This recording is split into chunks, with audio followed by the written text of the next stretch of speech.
Ilang magagawa? Dami niya.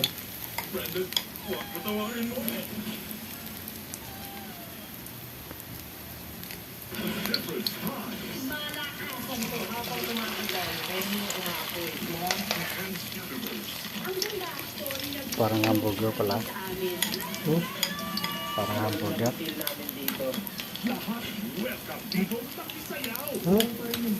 Dami niya. Lagyan ba namin yung hindi? Yung arena ba yan? Ito yung flour.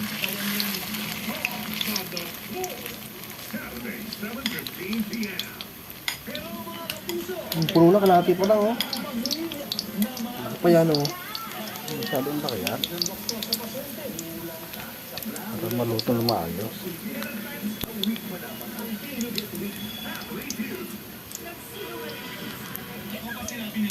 Parang napadala mga magbibigat-bigat. Hinila mo lang baboy.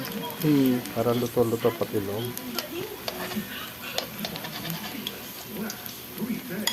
Para maluto loob. Alam ko na ganyan. Hindi na lalapare. Hindi mo pati yan, eh. Footballs yan, eh.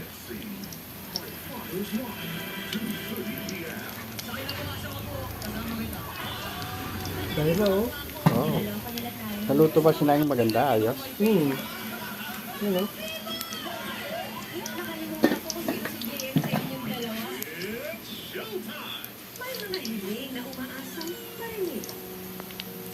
Kung masyadong nagsam para luto loob.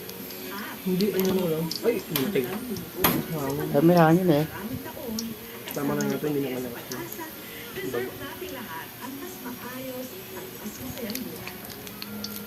Yung, o nilagyan mo ba apoy? Ito mo, o. Susunog, pero hilaw pa loob. Pula loob yan.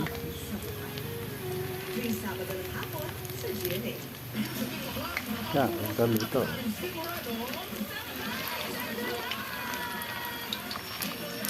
Bango. Kulang nga lang ano? Ano? Kulang sana ako pero Ano kulang? yung liquid doon eh. Nawala ba? Hindi mo nakita? Doon nakabili. Kulang pero eh. Yan, hindi mo nakita yung naandyan? Liquid season eh. Meron pa dyan? Wala kan liquid season eh.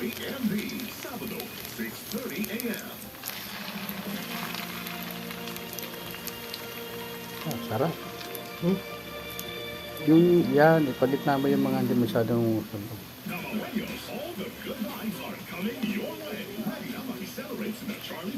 Nagutong na ako.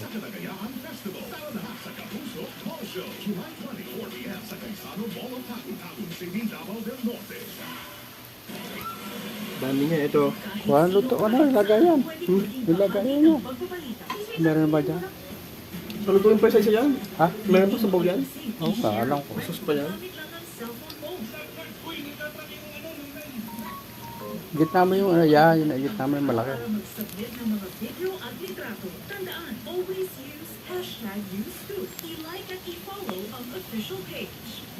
Hindi pa naman luto yan. Ha? Tapos lakas yung hangin. Hindi ko may inaano may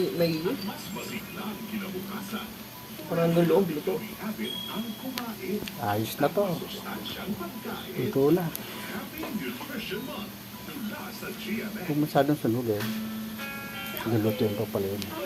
Doble init ng araw, mag-doble refresh. Mag-One-Day Fruity Zing. Doble flavors made from real fruit juice. Doble refresh Zing. One-Day Fruity Zing. 25 pesos lang.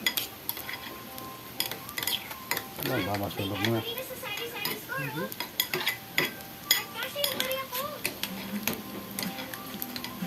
Enjoy the same great Cadbury taste. 8 pesos extra lang. Dahil sa sari-sari sauce na.